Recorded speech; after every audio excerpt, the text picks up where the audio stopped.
Buenas tardes. Vamos a iniciar el ciclo de tertulias que está relacionado con la reforma pensional, que como ustedes saben es un tema hoy fundamental, tal vez el más, creo yo, el más importante de la política económica y social de Colombia.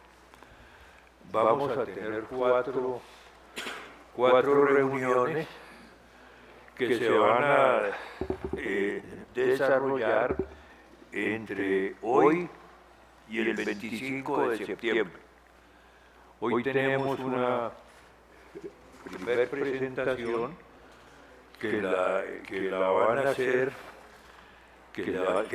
a hacer los académicos Diego Otero, Isidro Parra y un importantísimo líder sindical, Julio Roberto Gómez.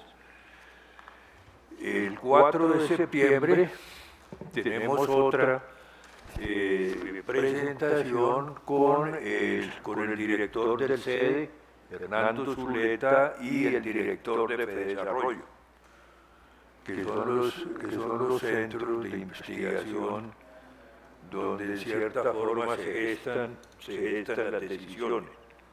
El 18 de septiembre tenemos una tercera sesión con Eduardo Sarmiento, Mario Valencia y Luis Alejandro Pedraza, también líder sindical.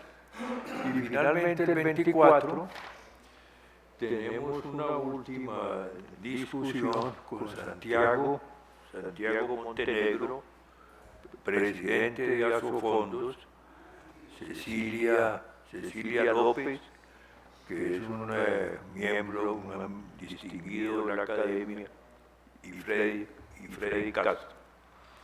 En la sesión de hoy pues van a participar, como lo dije, Diego Otero, Isidro Hernández y Julio Roberto Gómez. Diego es miembro de número de nuestra academia y tiene estudios doctorales en la Universidad de Pensilvania.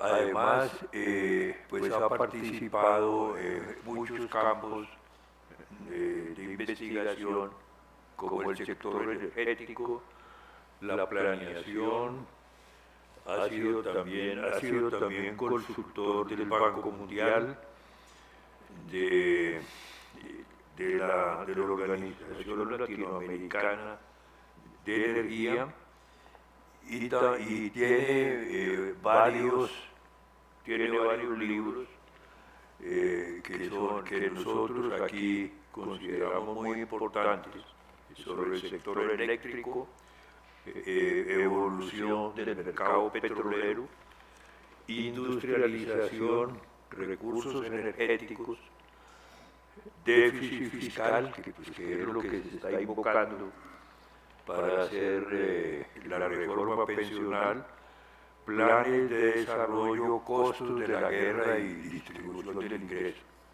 Entonces Diego nos va a poder dar hoy una visión muy importante sobre este tema. La segunda presentación va a ser realizada por Isidro Hernández, profesor de la Universidad Nacional y del Externado de Colombia, tiene un DEA en Economía Aplicada de la Universidad de Barcelona, es también magíster Teoría y Política Económica, docente e investigador en los temas de la economía pública, y sus áreas de investigación se han concentrado en economía pública y macroeconomía. Pero yo quiero resaltar sobre todo su libro, que yo conocí bastante a fondo sobre temas fiscales de Colombia, que yo considero que es uno de los libros más importantes que se ha escrito sobre ese tema y que le recomiendo leer. Tendremos una tercera presentación de Julio Roberto Gómez, que tiene un perfil muy importante en el mundo sindical. Es presidente de la Confederación General del Trabajo, de la CGT. Ahora en el mes entrante está organizando una reunión mundial sobre el tema sindical, que tendrá lugar el 15 de septiembre, ¿no? Del 11 al 14. Del 11 al 14, que yo considero fundamental. Yo ya estuve participando hice una presentación de un libro, y yo creo que realmente es un movimiento muy importante. Es también presidente de Alternativa Democrática Sindical de las Américas, ADS, presidente de la Junta Directiva del Instituto Nacional de Estudios Sociales de Colombia, INES, miembro de la Comisión de Conciliación Nacional, o sea, ha tenido una participación fundamental en los procesos de paz, miembro del Consejo Nacional de Planeación, o sea que conoce el tema de la planeación y de las repercusiones sociales y macroeconómicas, miembro de la Comisión de Concertación de Políticas Salariales y Laborales, miembro del Consejo Directivo del SENA, etcétera.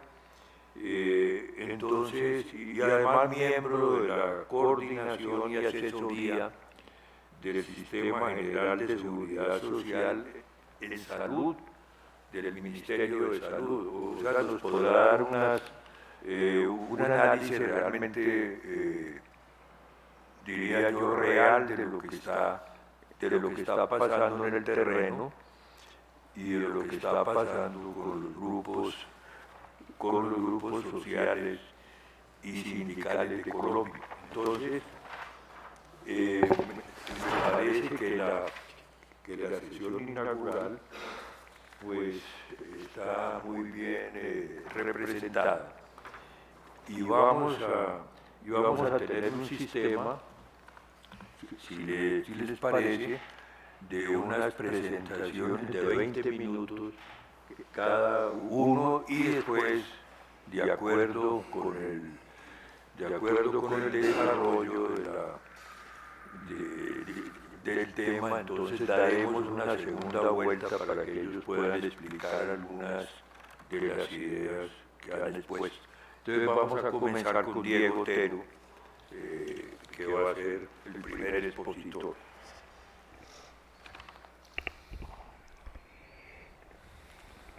Doctor Edgar Reyes, señor presidente CGT Roberto Gómez, doctor Isidro Hernández, asistentes.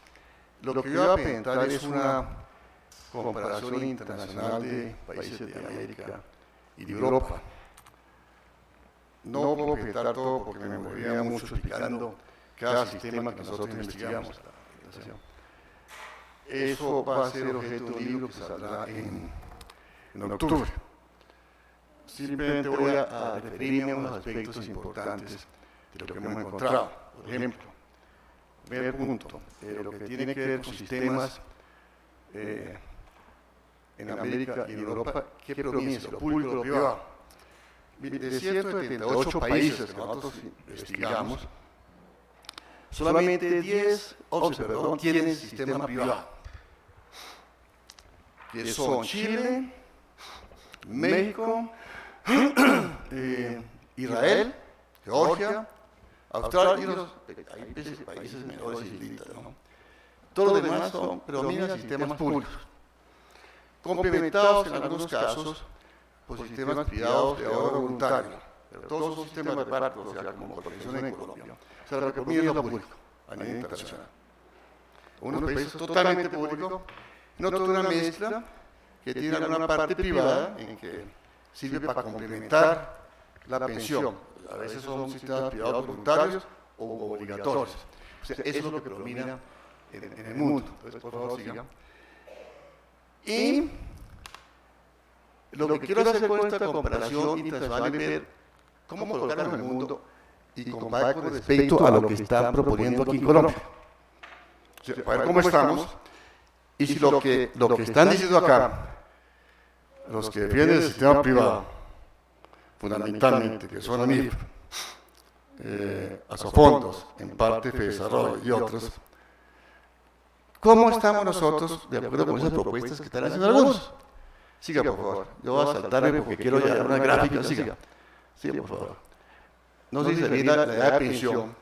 En la edad de pensión, si nos observamos, ahora, todos los indicadores que vamos a mirar van a depender mucho del nivel de desarrollo de los países. A nivel de un país más rico y que su expectativa es más alta, entonces la edad de pensión es más alta. O los requisitos para pensionarse son más exigentes, es decir, se requiere más número de semanas, por ejemplo, para pensionarse. O el valor de la pensión es, digamos, el resultado de los últimos 30 años, los últimos 10 años, o sea, se vuelven más estrictos. Miremos entonces, la edad de pensión varía mucho, o sea, por supuesto, los países desarrollados ya están en edad de 67 años, algunos, ¿no? Nosotros estamos en edad, es que no alcanzan a ver esa gráfica ustedes, ¿no? La edad de pensión. Por ejemplo, ¿nosotros qué estamos? Nosotros estamos 62 años para hombres, 57 para mujeres. Uno observa que en Colombia la edad de pensión de las mujeres es bajo, comparado internacionalmente. Es la verdad, ¿no? Claro, hay dos países en América Latina que tienen la pensión para las mujeres más baja, que son Salvador, con 55 años, y Rusia con 55 años. Y la edad de pensión de los hombres está en 60 años, 62 en Colombia, los demás van subiendo de 63, 65, 67, de acuerdo con el nivel de desarrollo, que es lo importante. ¿Siga? Siga, por favor. Las condiciones de acceso tampoco las digo porque es muy complicado, porque tocará mirar país por país. Como decía, dependiendo del país, si es más rico, tiene más edad de pensión más alta, y los requisitos son más fuertes para pensionarse, porque requieren más semanas, por ejemplo, ¿no? Siga, por favor. Siga. Tasas de cotización, nosotros no estamos mal como Colombia. O sea, algunos han propuesto que subamos las tasas de cotización. O sea, hoy estamos en 16. Algunos han propuesto 18. Mire, Colombia no está mal. Hay países que tienen tasas de cotización de 12%, otras tienen 18 y 9. Digamos, Colombia está en el promedio mundial o un poquito por encima del promedio, o sea que no estamos mal en tasas de cotización, porque algunos han planteado que suba la tasa de cotización al 18, 19%, no, sería muy alta a nivel internacional si hiciéramos eso. O sea, como estamos bien. ¿Siga? Siga, por favor, siga, que eso lo miramos después. Siga, que eso lo miramos después. Gasto público, es otro punto importante. Aquí nos dicen, nos han metido el mito, hay demasiado gasto público por respecto del PIB. Eso no es mentira, ¿no? Eso no es internacionalmente, no es cierto. Colombia está en 3.9%, pero hay que tener en cuenta que ese 3.9% es engañoso porque lo que es Colpensiones como sector público es solamente la tercera parte. Una tercera parte se da para los fondos privados. Y otro resto tercero se da para las pensiones de los militares y maestros, ¿no? O sea que lo que es Colpensiones público es la tercera parte. Y los fondos privados se cogen la tercera parte de gasto público. Entonces nosotros estamos bajos si lo miramos a nivel internacional. Mire, todos están por encima. La mayoría están por encima de nosotros. En Europa, ni se diga. Mire, el promedio de la OECD es de 8.2%. Pero hay países como Francia que gasta el 14% del PIB en pensiones, en financiar pensiones. Austria, lo mismo. España, 12%. Es decir, desde el punto de vista, no es cierto que nosotros estamos gastando mucha plata con respecto al PIB en pensiones. Eso es un mito, totalmente, es un mito. Que lo están vendiendo, entonces no hay que derrotar ese mito. Internacionalmente se ve claramente, ¿no? Sigamos. La cobertura de pensión, eso sí, Colombia está bajísima, ¿no? Eso sí, apenas somos de los países prácticamente más bajos. Colombia está muy bajo con México, que es privado, con Salvador, República Dominicana, creo que República Dominicana también es privado. Pero Colombia está muy bajo, o sea, el nivel de pensionados es bajo, o sea, con el potencial, ¿no? Hay países, mira, hay países extraños, Bolivia dice que 100%. No sabemos si crees así, pero dice que 100%. Esto es otro, Portugal 100%, Holanda, Austria, Dinamarca. Pero mire que hay una línea de tendencia que más o menos Colombia está muy mal. Eso está muy mal. Eso no hay. Sigamos con una cosa muy importante, la expectativa de vida a nacer. Hay que tener en cuenta dos datos aquí. Expectativa de vida al nacer y a los 60 años. Expectativa de vida al nacer en Colombia, terriblemente bajo. La expectativa de vida al nacer en Colombia está en 71 años. Yo no quería al comienzo que esto fuera cierto, pero este es el dato que tiene el DANE, que la expectativa de vida al nacer de 71 años es muy baja. Fíjense que con respecto a la mayoría de los países del mundo, estamos muy bajos. Le ganamos a países de bajo desarrollo, como República Dominicana, Salvador, Bolivia, Rusia me sorprende, 60 años. Uruguay también está muy bajo, pero es cierto, esas son estadísticas oficiales. Eso es de hombres, ¿no? Mujeres siempre tienen expectativa de vida más alta. Las mujeres en Colombia tienen una expectativa de vida nacer de 78 años. Pero estamos bajos también a nivel mundial. O sea, algo pasa ahí y deben preguntarle por qué tenemos expectativas de vida tan bajas comparadas con el mundial. Algo está pasando en nuestro sistema de salud y en nuestro sistema nutricional. Algo pasa en Colombia. Otro dato importante es la expectativa de vida a los 60 años. Digamos, cuando se llama en los años en que los hombres están para pensionarse, ¿no? Y las mujeres ya de los 57 años ya están pensionadas. Miren, Colombia estamos en 20 años más, es decir, a los 60 años que cumple el hombre hoy, tiene 20 años más de expectativa de vida, que ha llegado a 60 años, ya puede ir hasta 80 años. Aquí también lo mismo, la mayoría de los países están por encima de nosotros, los hombres. Y la mujer para lo mismo, ¿no? Claro, la expectativa de vida de la mujer siempre son más altas que los hombres. En Colombia las mujeres tienen una expectativa de vida, cumplida de 60 años, de 23 años y medio. Pero también, si miran intencionalmente, estaba mal. Esto es muy importante porque si usted quiere subir la pensión, como dicen algunos, hay que tener en cuenta los aspectos demográficos, ¿no? Lo mismo en Colombia que un país como Noruega, que tiene una expectativa de vida de hombres de 23 años y medio, comparado con Colombia, que es 20 años.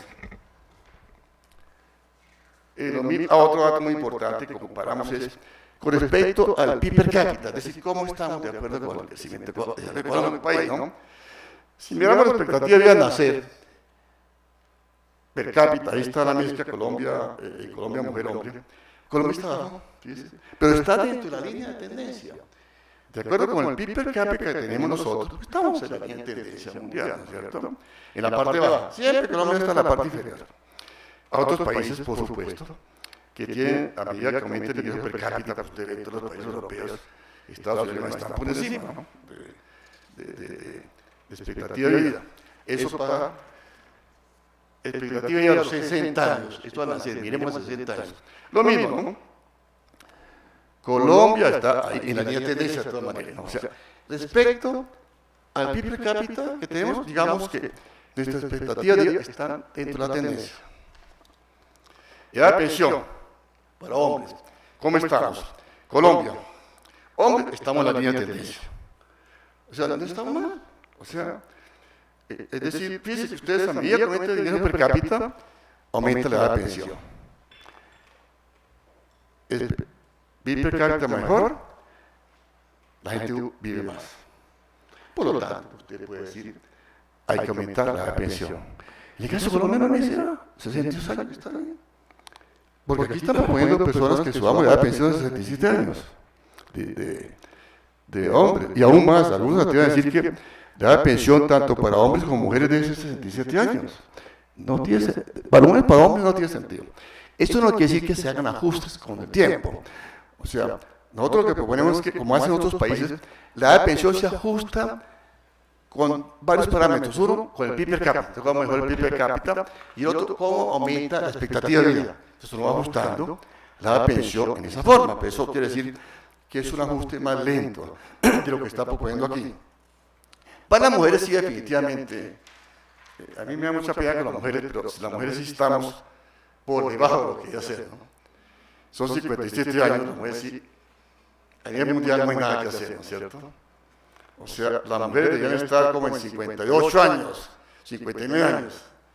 Es una tendencia mundial. Sí está muy baja, ¿no? Rusia está siempre muy bajo. Miremos la tasa de reemplazo, que es otro dato importante. O sea, la tasa de reemplazo es decir, ¿cuánto recibe usted de pensión con respecto al último salario? Piensa una cosa interesante. Los sistemas privados tienen una tasa de reemplazo baja, ¿no? Colombia,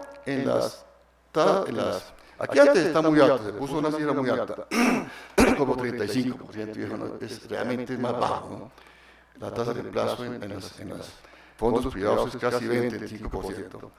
Chile es privado, baja la tasa de reemplazo. Aquí hay que tener cuidado con Rusia e Inglaterra, porque Rusia tiene una cantidad de beneficios. Rusia fuera de su pensión tiene una cantidad de beneficios, les pagan la droga, les pagan una cantidad de cosas. Entonces, ese dato de Rusia no es significativo. Pero Colombia sí tiene tasa de reemplazo alta. O sea, en el sistema público, fíjate, tiene una tasa que puede llegar casi al 70 y 80%. Todo uno tiene que reconocer que uno sí puede aceptar que la tasa de reemplazo en Colombia se gana un poco, ¿cierto? No como dicen algunos que hablan al mismo nivel de los fondos de pensiones, pero creo que la tendencia es que está por los lados de entre 55 y 60%. Aunque hay países que están por encima, ¿no? Normalmente son países desarrollados, ¿no? Dinamarca, España, Austria, Holanda, Francia, ¿no? Pero, digamos, uno puede aceptar, bueno, no sea 75% ni 80%, bájese la tasa de reemplazo a 60%, por ejemplo, ¿no? Y eso mejoraría mucho la financiación del sistema. El otro es la pensión mínima. También. ¿Cuánto es la pensión mínima? Colombia está en la tendencia. La pensión mínima es el salario mínimo, ¿no? $222, creo que es. Fíjate que estamos en la tendencia. Algunos han propuesto que la pensión mínima sea la mitad del salario mínimo o menos. No, miren, esto es cierto. Hay otros países que están con pensión mínima mucho más alto que nosotros. Lo que pasa es que en los países desarrollados el salario mínimo es alto, ¿sí? Entonces, en muchos de los países la pensión mínima está por debajo del salario mínimo. Es que hay salario mínimo allá altísimos en Europa. Pero en algunos están muy parecidos al salario mínimo. Entonces, por ese lado, no hay ningún problema. $222 es que es hoy. Está dentro de la tendencia en Colombia, o sea, no es necesario decir que nos toca bajar la pensión mínima para mantener el sistema. Entonces, nosotros lo que hemos querido con esto es mostrar cómo está esto a nivel internacional para compararnos y tener en cuenta lo que están proponiendo aquí los defensores del sistema privado. Nosotros aquí defendemos un sistema público fundamentalmente de pensiones, pero haciendo los ajustes del caso. El ajuste del caso es tasa de reemplazo, se puede bajar. Pensión de mujer, se puede subir. Edad de pensión, como está, y se pueden hacer ajustes con el tiempo. Depende de una serie de parámetros, como cómo incrementa el PIB per cápita de Colombia, cómo aumenta la expectativa de vida. Entonces uno hace un ajuste, que eso se va cuadrando, hasta mensualmente puede ser un ajuste, de tal manera que no sea tan brusco y que tenga en cuenta criterios objetivos y no criterios subjetivos. Y los estados privados son bajos las tasas de reemplazo. O sea, los pocos que hay en el mundo, aún más Chile, va casi para un sistema de reparto, digamos una conferencia de un chileno, porque ya el Estado chileno le tocó meterse la mano al bolsillo. Pues en vista que las pensiones son tan bajas en Chile, entonces el Estado le ha tocado meter la mano para poder financiar las pensiones para que lleguen a un valor más alto de lo que está saliendo, especialmente las bajas pensiones. Y esto, apenas en la reforma en Chile, están discutiendo hacer una reforma, ¿no? La reforma es cómo el Estado se mete la mano para que tengan pensiones mejores. Eso quiere decir casi que volver a un sistema de reparto escondido. O sea, no suprime los fondos de pensión privados, pero el Estado financia las pensiones de los fondos de pensión privados para que la gente tenga unas pensiones mejores. Entonces, esa es nuestra conclusión que nosotros sacamos a mirar esto internacionalmente, porque es una forma de contraargumentar lo que están diciendo los señores de ANIF, de Desarrollo y Asofondos, y que el sistema privado es terrible. Lástima que no están los invitados para dictar conferencias el investigador de la Universidad Nacional César Giraldo, sí, ¿no? Que hizo un estudio de primera sobre los fondos privados, que nos lo presentó hace como 15 años, ¿recuerda, Edgar? Es impresionante, le muestran cómo son los fondos privados en Colombia. Uno queda asombrado. Yo sabía que eso era malo a las pensiones, pero lo que nos muestra César es una cotería. Es decir, lo que nos muestra César es que esos fondos privados son un centro de atraco a los colombianos, completamente. Pero de atraco a atraco. Eso hay que acabar. Nosotros somos defensores de un sistema público, fundamentalmente, como está en el resto del mundo. Si acaso colocar fondos privados voluntarios para el que quiera aumentar su pensión pública, aumentarla a través de una inversión voluntaria en el fondo privado, porque nosotros estamos proponiendo que se baje la tasa de reemplazo, ¿no?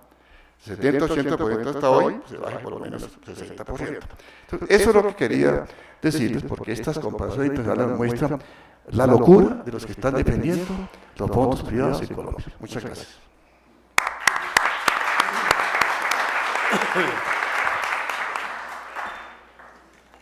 Bueno, Diego, muchas gracias por la presentación. Y entonces vamos a tener ahora la exposición del profesor Isidro Hernández, quien tiene la palabra.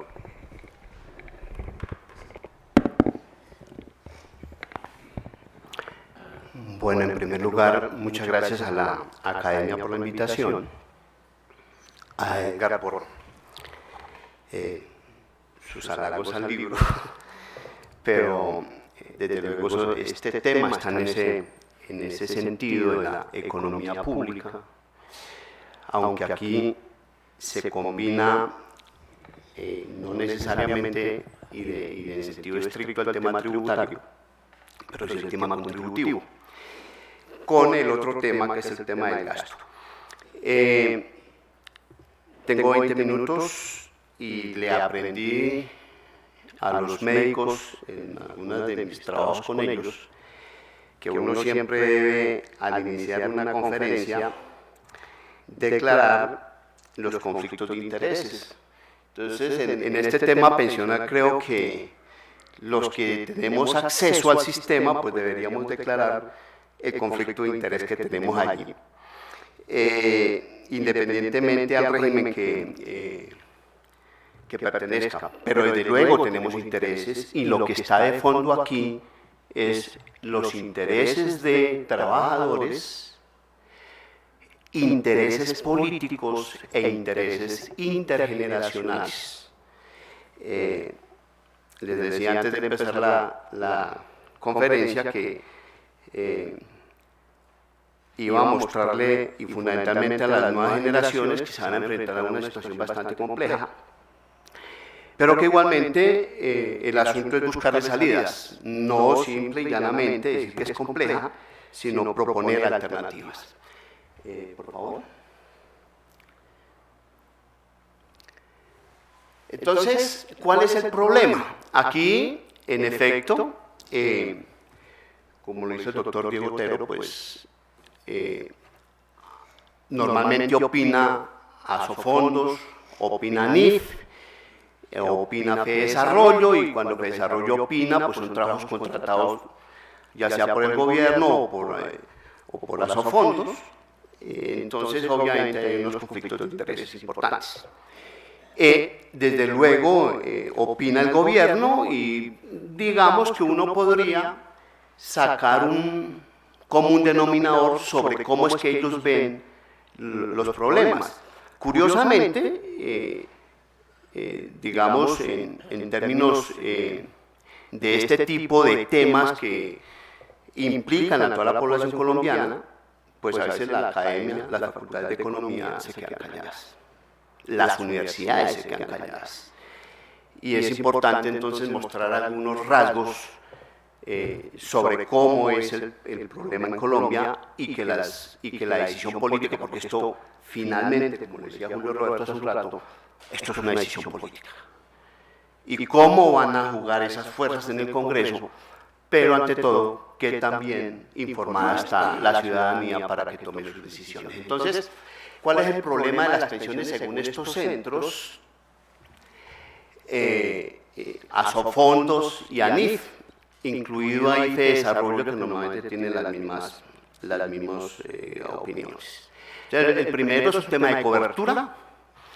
El sistema de seguridad social pues no cubre completamente a la población colombiana y en especial las pensiones. Lo segundo, hablan de un tema de equidad, pero la centran en la discusión sobre quién recibe subsidios a las pensiones. Si el quintil más alto o el quintil más bajo y cuánto es que recibe de pensión. Entonces, me parece que, como lo voy a mostrar ahora más adelante, pues queda un poco sesgado el tema de equidad, tal como lo presentan estos centros. Muy pocos, más el gobierno que los otros, hacen énfasis en la dinámica demográfica, aún incluso algunos van a sostener que aún tenemos el bono demográfico. Cuando uno habla con demógrafos, ese bono demográfico parece que ya no existe. Sin embargo, igualmente parece ser que estamos en un momento en el que podríamos estar aprovechando ese bono demográfico. Sin embargo, pues eso sí, en el diagnóstico, el gobierno y fundamentalmente Asofondos hacen énfasis en el tema del comportamiento demográfico de la población del país. Y en lo que están todos de acuerdo es en el tema de sostenibilidad fiscal. Este sistema que tenemos ¿es o no es sostenible? La respuesta de todos ellos es no es sostenible. Y aquí van a involucrarse una serie de temas jurídicos bien complejos, empezando por el Acto Legislativo 01 de 2011 y la concomitante Ley de Regla Fiscal, o que obligaría, en buena medida, a tener presente, en cualquier reforma, el problema de sostenibilidad fiscal. Y bueno, y para un trabajador común y silvestre, ¿cuál es el problema? Pues para un trabajador común y silvestre es que entre más pensión le den, mejor. Nadie se pone bravo porque le den una pensión de un valor que tienda hacia infinito, pues estaría absolutamente feliz. Claro, siempre y cuando pertenezca al sistema. Y los que no pertenecen al sistema. Entonces veamos qué soluciones se plantean desde la perspectiva de estos centros. Desde la perspectiva de estos centros, entonces, primero es aumentar la edad de pensión, como lo acaba de decir Diego. Segundo, aumentar la cotización a cargo del empleado, no el empleador. Tercero, desmontar los regímenes especiales, pero curiosamente no se discute un régimen, el de los militares. Entonces, se plantea y se mira al tema del magisterio. Ni siquiera se plantea, algunos lo hacen un poco, así no tan ampliamente, lo de las Cortes y lo del Congreso. Cuarto, que curiosamente ahí todos están de acuerdo eliminar el régimen de prima media. Es decir, que queden exclusivamente los fondos. Y curiosamente, se les olvidó la cobertura, pese a que empezaron por ahí, y se les olvida la equidad. ¿Y de la cobertura y de la equidad qué? Veamos, yo voy a mostrar hechos a partir de los cuales voy a sacar algunas deducciones. La presentación es un poquito larga, me dio 20 minutos, llevo 5, así que me quedan 15 minutos para ir rápido con esto. Este es el gráfico tal como lo muestra el Gobierno Nacional, el Ministerio de Hacienda y el Departamento Nacional de Planeación. Cuando uno ve ese gráfico, entonces sí, posiblemente uno se va absolutamente convencido de que el problema es Colpensiones, que hay una serie de fondos, una serie de regímenes especiales que están teniendo un impacto fiscal importante. Pero yo más bien les presento este grafiquito. Ese grafiquito es absolutamente compatible con la torta del gobierno, el gobierno que acaba de salir, que debe ser la misma torta del actual gobierno porque las cifras ahí no cambian. Entonces, cuando uno mira el cuadro, desde luego estamos viendo que Colpensiones en términos del presupuesto se está gastando a 2017, 31 de diciembre de 2017, el 30.1%. Entonces dirían, claro, es que el problema es Colpensiones. Todo eso desde el punto de vista del concepto económico es efectivamente gasto, pero desde el concepto económico y desde la perspectiva presupuestaria. Pero desde el concepto del análisis, lo que corresponde ya a Colpensiones es realmente una deuda. El gobierno se comió las reservas del sistema, ahora tiene que responderle a los pensionados y desde luego tiene que hacer ese gasto, no porque se estén pensionando más o se estén pensionando menos, sino que se comió las reservas pensionales que tenía el extinto Instituto de Seguros Sociales.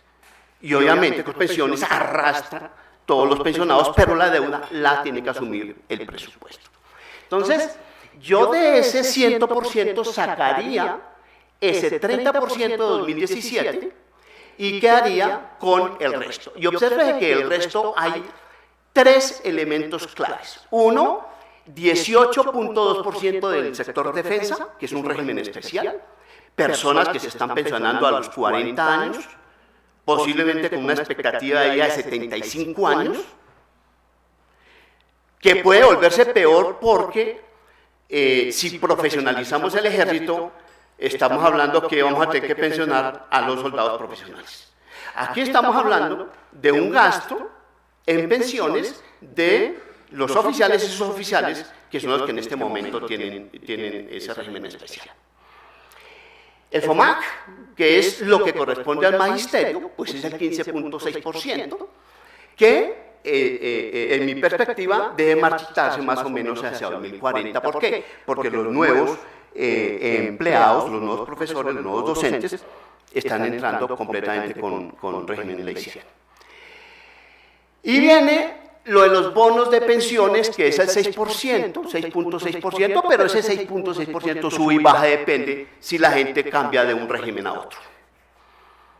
Entonces, digamos que finalmente el problema se nos va a reducir en términos de lo que corresponde a 2017, para tener un orden de magnitud, más o menos al 18.2 del sector defensa, 15.6 de FOMAC y el FOMPEC, que también es en el fondo una deuda, porque son los pensionados de las antiguas cajas de previsión social.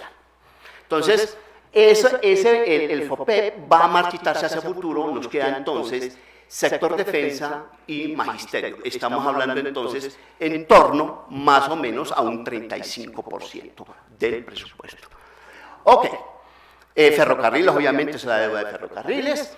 Y con respecto al total de pensionados, mire que lo que esa deuda, porque insisto que eso es una deuda que se está pagando, una deuda que estaba implícita, a Colpensiones pues sería el 62.1%, en tanto que al sector defensa es el 11.3%, y mire que el FOPEP, que es los pensionados de los antiguos cajas de de previsión social, pues es el 15.6 que igualmente hacia futuro de marchitarse. Voy con la tendencia, voy a ir comparando el régimen de prima media, que van a aparecer ahí como RPM, y el RIS, el régimen de ahorro, el régimen de ahorro individual. Entonces la tendencia es que en este instante, en el de prima media, tenemos aproximadamente 6.200.000 afiliados. Pero ¿dónde está el problema? Que activos escasamente llega a 2017, sí, a 2.230.000 afiliados, más o menos, activos, lo que nos queda prácticamente casi 4 millones de personas que no están cotizando. Y ese es parte del problema. Es ahí donde tiene uno que detectar el problema. Como bien lo explicaba ahora el doctor Otero, pues uno siempre en estos temas tiene que diferenciar hombres y mujeres y mire la composición de lo que tiene que ver con, perdón, ahí no es RAIS, ahí es RPM, es el 47 mujeres, el 53 hombres, es decir, que el 47% de los afiliados se va a estar pensionando a los 57 años, el 43% a los 62. Pero los pensionados de este sistema, mire usted, el total alcanza apenas a 1.235.000, si la cifra la memoria no me falla, en 2017. De los cuales, por vejez, es más o menos el 90%. Entonces, y eso va a continuar, porque esto sigue madurando este sistema, de tal manera que los pensionados hacia futuro van a tener que tener garantizada su pensión con recursos o de las cotizaciones o del presupuesto. Entonces, ¿quiénes son los que más se pensionan? Pues obviamente al tener una edad de 57, el 56% de los pensionados son mujeres, el 44% son hombres. Pero esto es lo que empieza a afanar a cualquiera que se ponga en los zapatos de un ministro de Hacienda. Porque mire que la línea azul es lo que actualmente cotizan los afiliados activos y versus las prestaciones que pagan. Entonces estamos hablando de la no despreciable suma de 25 billones recogiendo 9 billones. El resto es lo que tiene que asumir como deuda de unos recursos que no mantuvo, que financió el presupuesto durante los años 60, 70, 80 y 90 incluso, las reservas pensionales del extinto y seguros sociales.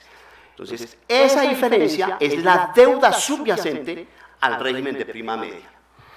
Y mire que cuando uno coge los resultados de los fondos de reserva de prima media, si ustedes miran arriba en los aportes del régimen de prima media, estamos hablando de 7.8 billones, y si miran en la parte de abajo, en no operacionales, aportes de la nación de 11.4 billones de pesos. ¿De dónde tienen que salir esos recursos? De los impuestos. Ahora, eso por el lado del ingreso, por el lado del gasto. ¿Dónde está el gasto? Pues en el millón pasados, 1.235.000 pensionados en este instante. Pensiones y jubilaciones, 25.5 billones de pesos. Entonces hay un desbalance financiero en prima media que no podemos desconocer, que va a tener lo que enfrentar cualquier gobierno, de cualquier tendencia, cualquier ministro, de cualquier vertiente de teoría económica. Es un problema financiero real, es un hecho. ¿Qué pasa en el RAIS? En el RAIS vamos a tener que hay 14 millones de afiliados.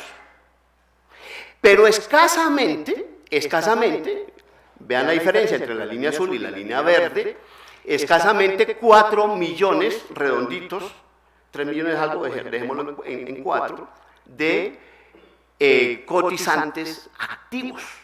Es decir, hay 10.000 afiliados que no están cotizando, que la edad les sigue corriendo y que algún día llegarán a los 60. Si uno saca unos simples coeficientes, que es el de cotizantes, el de cotizantes activos contra el total de afiliados, que es la línea azul, y el de cotizantes, activos, pero que contribuyen, que es la línea amarilla, pues estamos que en el fondo la tendencia es nula.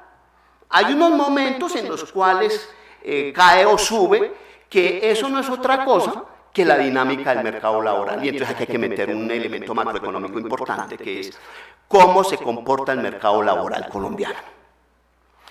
¿Por qué? Porque obviamente eso va a afectar los niveles de cotización en el RAIS.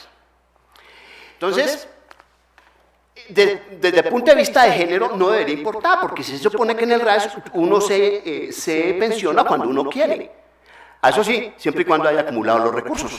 Sin embargo, como para tener un elemento comparativo con el de prima media, pues vemos más o menos las mismas características. Aquí son unos pocos puntos porcentuales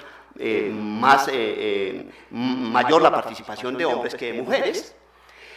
Y si cogemos de 2011 a 2017, en términos de cotizantes activos, pues mantenemos más o menos las mismas proporciones, es decir, el 60% hombres, 40% mujeres.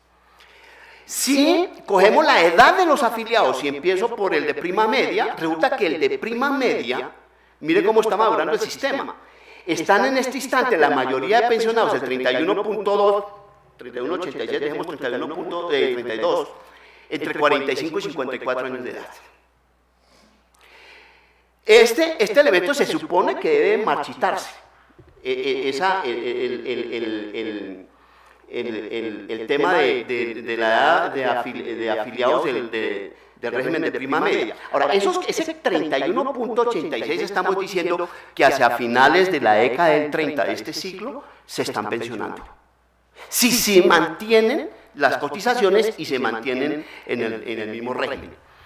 En cambio, en el RAIS, mire usted que en las mujeres, en este caso aquí sí se puede abrir por hombres y mujeres, estamos hablando de edades inferiores a 40 años, es el 60% de la población, es decir, mientras en un sistema se están ubicando los más adultos, en el otro sistema se están ubicando los jóvenes.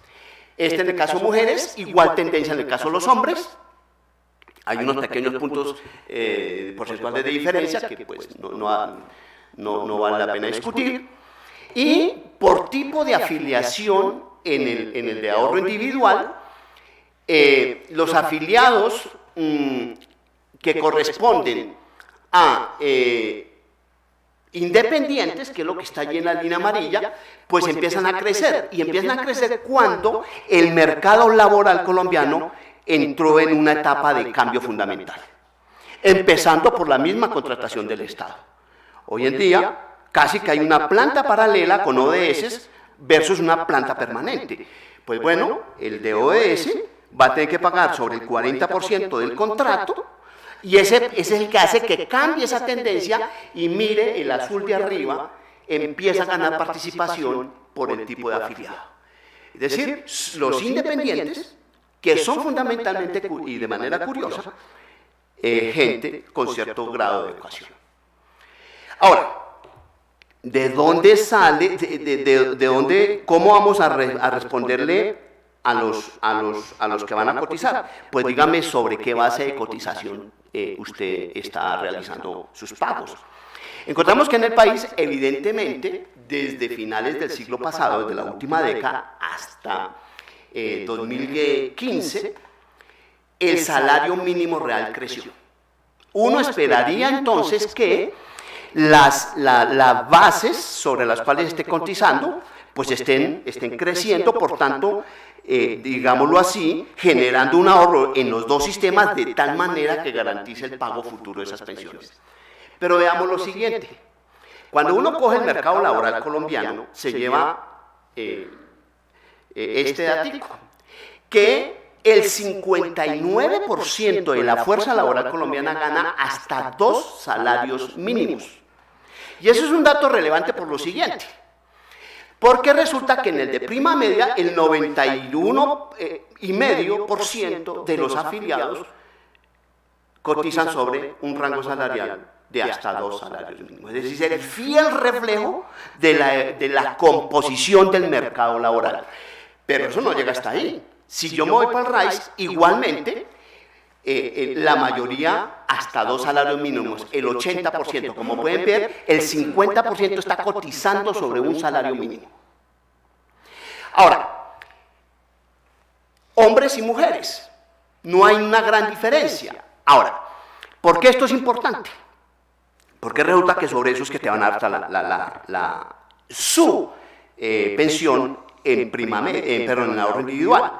Entonces estamos diciendo que hoy en día, para poder pensionarse con el mínimo, tendría que tener un fondo, en el fondo aproximadamente 160 millones de pesos, con 2 salarios mínimos, sin que haya dejado de cotizar un solo mes en su vida, y cumpliendo, como en prima media, mujer 57 años, hombre 62, estamos diciendo que la mayoría de los que están afiliados a los fondos de pensiones escasamente alcanzan, en el mejor de los casos, 80 millones de pesos.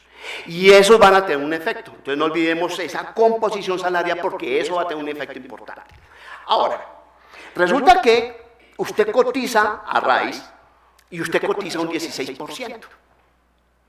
Y aquí hay que mirar la cifra con sumo cuidado, porque hay que hacer 2 anotaciones. En primer lugar, los fondos de pensiones no son de las administradoras de pensiones, son de los trabajadores. Quienes administran los fondos, esos sí son el sistema financiero. Entonces, son fondos de los trabajadores, no fondos del sistema financiero. La administradora sí es del sistema financiero. Entonces, la administradora va a recibir una cotización por el 16% en RAIS, de los cuales, por comisión de administración, a la última circular de este año, de la superfinanciera, pues estamos que obviamente la comisión por administración pues varía de acuerdo a la administradora, pues Colfondo se está hallando 0.87, en tanto que All Mutual 1.99. ¿Ok? Pero observen otro detalle ahí en fondo de garantía de pensión mínima, 1.5. Los salarios altos del RAIS están colocando 1.5 1.5% de su cotización para el fondo de garantía pensional, que va a ser un elemento clave en esta discusión. Y claro, hay otras comisiones. Y llamo la atención sobre la que está ahí en rojo, porque si no logramos mantenernos en el mercado laboral y por algún motivo el mercado laboral nos expulsa y dejamos los recursos ahí en la administradora, en el fondo, para que la administradora proceda a su administración, la administradora está cobrando 4.5. ¿Esto qué quiere decir? Que el afiliado empieza a descapitalizarse. Pero damos otra variable, tasas de interés. Aquí tienen la tasa de interés de intervención del Banco de la República, y el mundo era muy diferente a finales del siglo pasado cuando discutíamos la Ley 100. Por ejemplo, ahí en el año 99, plena crisis, 25%, tasa de 26, llegó a estar al 54, la tasa de interés de intervención del banco. Hoy, abajito del 5%. Ahora, ¿es un problema nacional? No, y menos en economía abierta, porque si cogemos, dado que estamos en el área de los Estados Unidos, bajo la influencia de la economía norteamericana, pues cojamos la Prime. Al coger la Prime, estamos en torno a el 5%. Quien me entienda el tema del problema de las tasas de interés de paridad y el problema cambiario, ve de inmediato que las tasas, en la medida en que en el mundo no tiendan al alza, las tasas de interés en Colombia no van a tender al alza, y eso va a tener un efecto importante. En primer lugar, pensemos como un banquero. Entonces, obviamente, la línea superior pues es la tasa de interés de crédito de consumo. Es el de mayor riesgo, es el de mayor tasa de interés, en un promedio actual del 28%, después de haber estado incluso en el 33%. Pero si nos vamos, por ejemplo, a comercial tesorería, que es uno de los menores junto con el preferencial, estamos en 9%. Entonces, un banco o un fondo prestaría, en el mejor de los casos, al 9%. Cojamos uno más general, que lo acepta el banco, lo construye la Asobancaria. En este instante estamos en el indicador bancario de referencia como tasa efectiva, a un día, un mes y 3 meses, en torno al 4%. Y la rentabilidad de los fondos lo pongo ahí hasta 2011, porque recuerden que a partir de 2012 los recursos se podían dividir en diferentes fondos. En 2011, antes de iniciar el cambio, ya estábamos a una tasa de interés del 10%. Todas nominales. Es decir, con una inflación que en ese momento está en promedio en el 5%, estamos hablando de una tasa real del 5%. Pero hoy, dato a julio, del 30 de julio al 23 de agosto, si no estoy mal, tenemos que el portafolio hoy de un fondo a 30 días diversificado conservador, 4,04%, efectivo Colombia 3, renta fija 3 años 4,11, especial premium riesgo bajo 6,35, que sería la más alta, pero obviamente estamos en inversiones conservadoras y estoy comparando 30 días. Observe que a los últimos 12 meses, la mejor tasa, 5,23, renta fija 3 años. En moderada, que es lo que viene funcionando desde 2012, en el mejor de los casos, en los últimos 12 meses, 5,54, renta fija alto valor. Y de alto riesgo, 9,8 en acciones en los Estados Unidos. Pero los que están en los fondos privados se habrán dado cuenta, por ejemplo, que hace unos meses le llegó unas pérdidas monumentales. Ah, bueno, es eso. Asume riesgo, puede tener tasa alta, pero asume riesgo también de pérdidas. Entonces, ¿por qué esto? Fundamentalmente para el RAIS. ¿Por qué? Porque lo que va a obtener de pensión no es tan solo sobre la base de cotización, cuántos salarios gana, sino cuánto están rindiendo sus fondos, y resulta que ese rendimiento está en un periodo bastante crítico, que es hacia tasas mínimas de interés en el mundo. Ok, entonces, si la gente acumula por un lado en el RAIS, si la gente cotiza y se supone que hay unos elementos compensatorios en el de prima media, en prima media, mire, el 76,14 obtiene menos de 2 salarios mínimos legales vigentes de pensión. Recuerde que se cotizaba, el 91% en ese sistema cotizaba hasta 2 salarios mínimos. Y mayor a 7 salarios mínimos, que ahí es donde viene la inequidad, es apenas el 3,04% de los pensionados en el de prima media. Pero claro, ahora se dieron cuenta que al modificarse, algo que también llamaba la atención de Botero, la esperanza de vida, si se mantenían en ahorro individual, resulta que se les caía la pensión aproximadamente en el 25%. Entonces rápido están migrando los salarios, los de cotización alta, hacia prima media, porque se ahorran la pérdida del 25%, lo cual a su vez implica, desde el punto de vista de economía pública, un subsidio a esas pensiones. ¿Por qué? Porque ahí lo que se está discutiendo en ese subsidio, ¿qué es? Es precisamente la tasa de reemplazo. Ahora, ¿recuerdan el 1,5% que los del RAIS de pensión de salarios altos pagan para el fondo? Entonces, para el Fondo de Garantía de Pensión Mínima, mire usted, aquí en el sistema está sucediendo algo curioso. En este momento hay 19.3 billones de pesos en el Fondo de Garantía.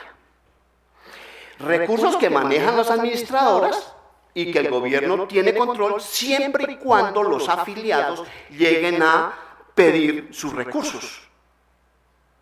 Entonces allí los fondos siguen manejando estas inversiones, ya tenemos 19.3 billones de pesos. Y tan solo ahí se le ha dado a 9.603 pensionados la garantía de pensión mínima. Entonces, ¿qué está pasando con el resto? Porque ya el sistema de ahorro individual está teniendo pensionados. Como no alcanza a cumplir los requisitos, en el caso, uno de los requisitos para tener acceso a este fondo, estamos hablando de 1.050 semanas cotizadas. Ahí sí se le exige edad, 57 mujeres, 62 hombres. Resulta que la gente está llevando incluso constancias, los que no declaran, porque si declaran pues no pueden llevar constancias, los que no declaran renta, constancia de que tienen otros recursos para que le devuelvan los recursos que habían entregado a los fondos de pensiones. Entonces, ¿cuál es el problema? Que fue gente que estuvo cotizando en torno a los 2 salarios mínimos. Ahora tienen 57 años, tienen 62 años, pero en 10 años entran en una etapa en la cual mantenerse activos va a ser mucho más difícil. Y se acaban de comer los pocos recursos que los hubiese podido mantener en la vez. Entonces, ¿qué nos dicen las evidencias? Primero, que la tasa de reemplazo pues es complicada en ambos sistemas. Prima media, pues sí, empieza a hacer uso de todas esas cotizaciones desde los años 50, pero un problema grave aquí es la cobertura. El 80% no se va a pensionar. Se está pensionando un 20%. ¿Qué vamos en este país? Cuando estamos cambiando la pirámide poblacional, cuando estamos quemando los últimos cartuchos del bono demográfico en los años 40 y 50, para mantener a un país donde la vejez va a ser la mayoría de la población. ¿Es sostenible? Obviamente que si yo estoy hablando de en este instante, más o menos, alrededor de casi 2 millones de pensionados, el lío viene hacia los años 30, si no logramos hacer algo para garantizar los fondos, porque la densidad de contribución en el país, en el mejor de los casos, es el 50%. ¿Qué quiere decir esto para los que no saben del tema? Que durante su vida laboral, usted no logra cumplir el 100% de vida laboral para cotizar para una pensión. Llega hasta la mitad. Entonces, van a ser otro problema de vejez hacia los años 30 y 40 de este siglo. Y ese va a ser un pliego fiscal monumental cuando tenemos una presión fiscal que en el mejor de los casos llega al 16%. Hay que plantear algunas soluciones, sin olvidar el tema de equidad y universalidad. No se trata de darle pensión a los que pudieron lograr la pensión, sino de un mundo de población vieja hacia los años 30 y 40. Incluso uno ya podría hacer cálculos a partir del 25. ¿Qué vamos a hacer con todas esas personas que no tuvieron esa posibilidad? Un elemento importante es la eliminación de los regímenes específicos. A los militares hay que volver a repensar el problema de la pensión de los militares, más aún si la fuerza se va a volver profesional. Hay que volver a repensar qué se va a hacer con los señores del Congreso y los señores de las Cortes. Y, ante todo, en mi opinión, no hay que pensar simplemente en las pensiones, porque ustedes que estamos hablando de un tema de vejez, y no hemos hablado del otro 50% del problema, la salud. tenemos que hablar de un problema de protección social. ¿Cómo vamos a sacar los recursos para lograr una protección social? Y dado que todavía tenemos un poquito de movilidad financiera, piensen en los 19 billones del Fondo de Garantía de Pensión Mínima. 19 billones y creciendo. ¿Cómo podríamos armar un sistema que nos permita generar unos fondos para que nos garantice una pensión básica, por lo menos empezar a pensar en términos de pensión básica a un poco de población vieja en los años 30 y 40? Y por último, si no logramos ponernos de acuerdo cómo crear esos fondos, cómo meternos la mano al drill, de dónde sacar los recursos, ¿por qué no pensar en profundizar algo que ya viene funcionando en el país, que son los DEPs? Porque vamos a tener un mundo de población sin pensión a vuelta de unos 15 a 20 años. Muchas gracias.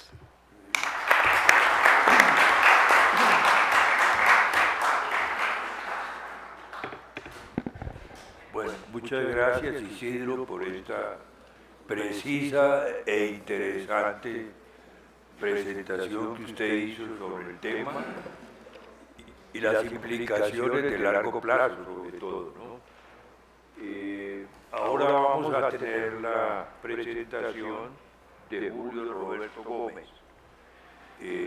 Tiene la palabra. Bueno, muchísimas gracias, buenas noches para todas y todos ustedes, para el doctor Diego, para el doctor Isidro, para el doctor Edgar. Un tema apasionante y no es precisamente la mejor hora para hablar de esto. Si fueran las 9 de la mañana creo que estaríamos un poco más despejados. Pero yo solamente quiero dar algunas pistas de cómo desde el movimiento sindical vemos el tema pensional. Aquí hay una serie de fallas de origen que necesariamente hay que discutirlas. El tema de cómo acabaron con la Caja Nacional de Previsión, cómo acabaron con las cajas regionales de previsión, cómo quebraron y se robaron al Seguro Social, y cómo le hicieron trampa al Seguro Social. El Seguro Social tuvo unos orígenes en un aporte que era un trípode: trabajadores, empresarios y el gobierno como tal, o el Estado si se quiere. Pero hubo un socio tramposo que nunca aportó, y era precisamente los sucesivos gobiernos en torno al tema del Seguro Social. Alguien dijo coloquialmente: los trabajadores y los empresarios ponemos la plata y el gobierno pone los ladrones. Y era increíble verificar unos estados de corrupción absolutamente inaceptables en el Instituto de los Seguros Sociales. Y eso terminó colapsando, terminó llevándonos a la situación que estamos viviendo en el día de hoy. En mi época de obrero de fábrica, aportábamos, por ejemplo, en el sector privado del Seguro Social, desde el trabajador más humilde, pasando por el técnico, por el profesional, hasta el gerente general o el presidente de la empresa, de acuerdo con sus ingresos. Y eso significaba que se fondeaban las cuentas para poder responder a los requerimientos no solamente en materia pensional, sino en materia de salud y en materia de una seguridad social mucho más integral. Nadie puede olvidar, por ejemplo, lo que significaba para una mujer humilde el tema de la maternidad en el Instituto de los Seguros Sociales, la atención al infante, la atención a la madre durante la lactancia.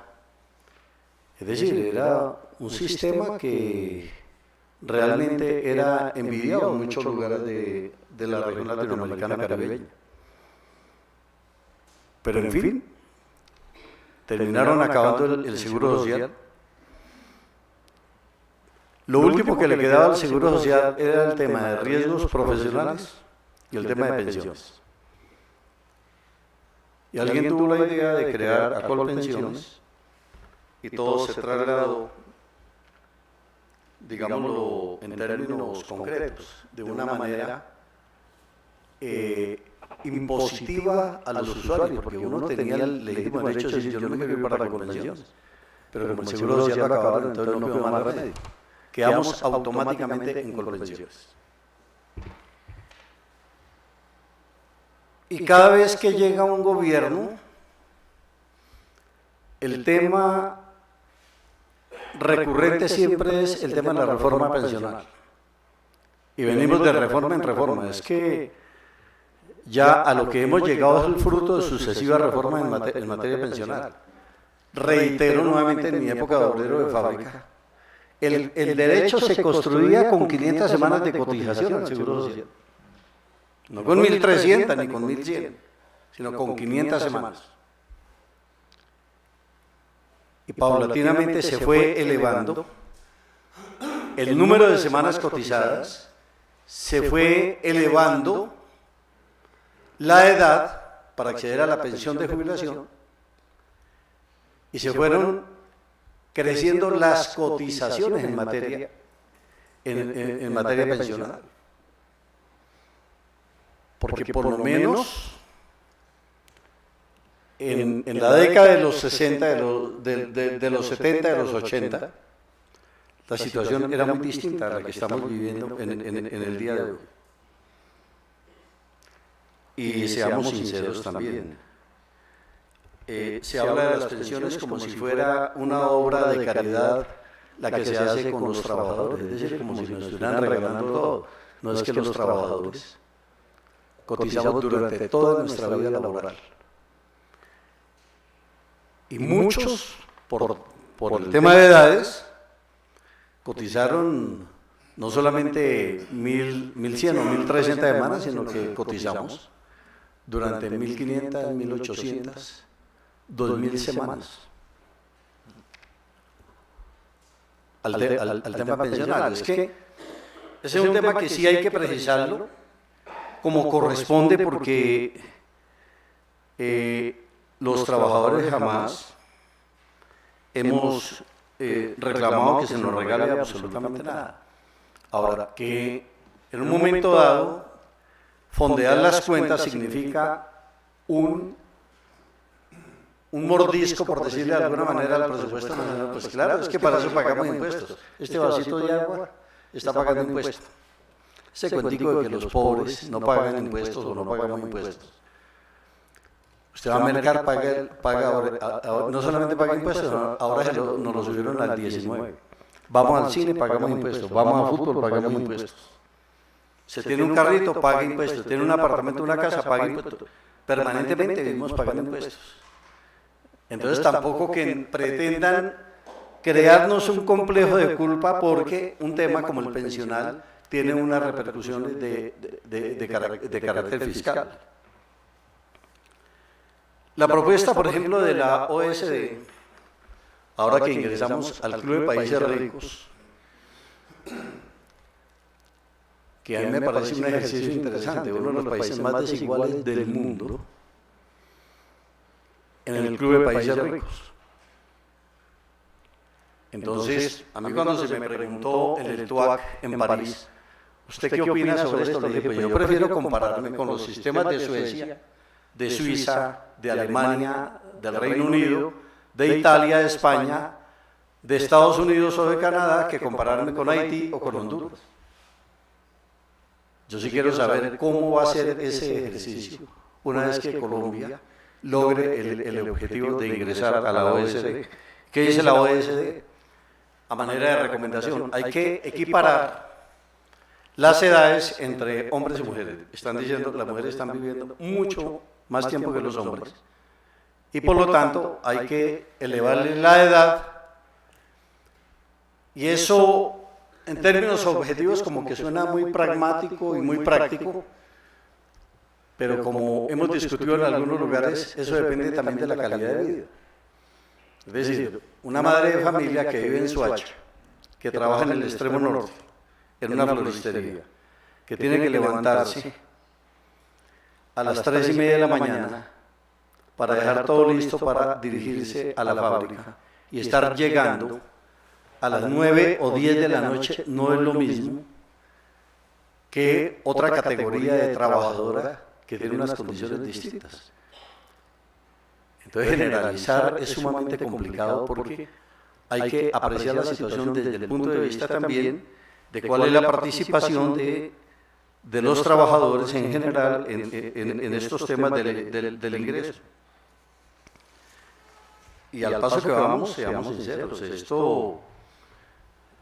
la pensión se puede convertir en una especie de auxilio mortuorio.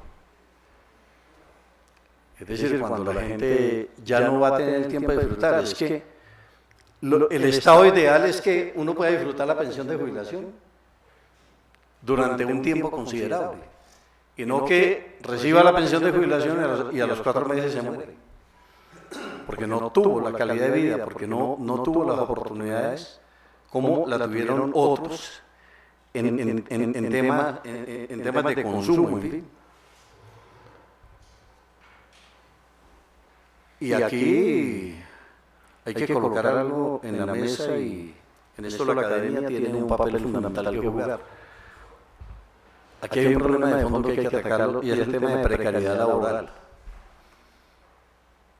Hoy en día el común denominador es el contrato basura.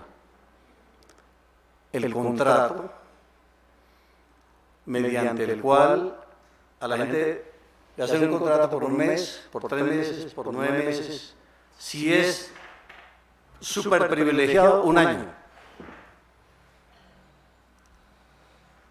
Y el tema de informalidad y tercerización laboral. Hay una empresa en Cartagena, Atunes de Colombia, tiene 1.100 trabajadores. Y de esos 1.100 trabajadores, solamente 60 tienen un contrato de trabajo directamente con la empresa. 1.040 trabajadores están tercerizados.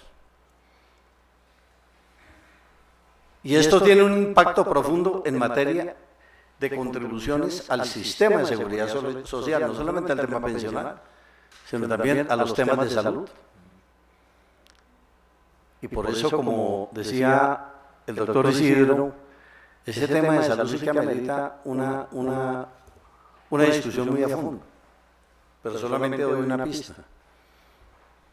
A Salcó lo intervienen, presuntamente, porque estaban construyendo canchas de golf con los dineros de la parafiscalidad. En ese momento tenía 7.200.000 personas en régimen contributivo y 1.380.000 en régimen subsidiado. Y nombraron 4 interventores que despilfarraron el capital social de esta empresa, y pasó lo que pasó. Arbitrariamente dijeron, vendamos a Salcó. Y yo lo dije un día al superintendente de salud, le dije, oye, ¿usted por qué va a vender lo que no es suyo? Usted no puede vender lo que no es de ustedes. Eso básicamente es del movimiento cooperativo. Pero lo vendieron. Se lo vendieron a Café Salud, que no tenía ninguna posibilidad de cobertura para ese universo de personas. Y vean dónde vamos en Medimás. Y ya hay voces diciendo que hay que intervenir a Medimás, colapsar el sistema adicional a todo lo que estamos viviendo. Se calcula, y esto lo saben muy bien los economistas, que hay más o menos 24 millones de personas de población económicamente activa. Y solamente 8 millones de personas estamos cotizando en materia pensional. Es decir, el 66% está por fuera. Entonces, a futuro vamos a tener una sociedad de menesterosos si no se adoptan las medidas que tienen que hacer. La gente de los fondos privados se está retornando a Colpensiones. En estos 2 últimos años, más o menos 160.000 personas porque ya se dieron cuenta que cometieron un atraco contra quienes están en los fondos privados de pensiones, porque vendieron ríos de leche y miel que no están por ninguna parte. Y entonces habrá que analizar cuál va a ser el impacto del retorno de toda esta gente al tema de Colpensiones. Según el BID, Colpensiones reconoce, como muy bien dijo el doctor Isidro, entre el 65 y el 60% del ingreso promedio de los trabajadores. Y los fondos privados simplemente están en un reconocimiento de apenas el 40%. Es decir, el sistema está enfermo, está colapsado, y sobre ese particular habrá que mirar cuál es la situación. ANIF y FEDesarrollo apuntan a eliminar el sistema de prima media, es decir, el sistema público de pensiones.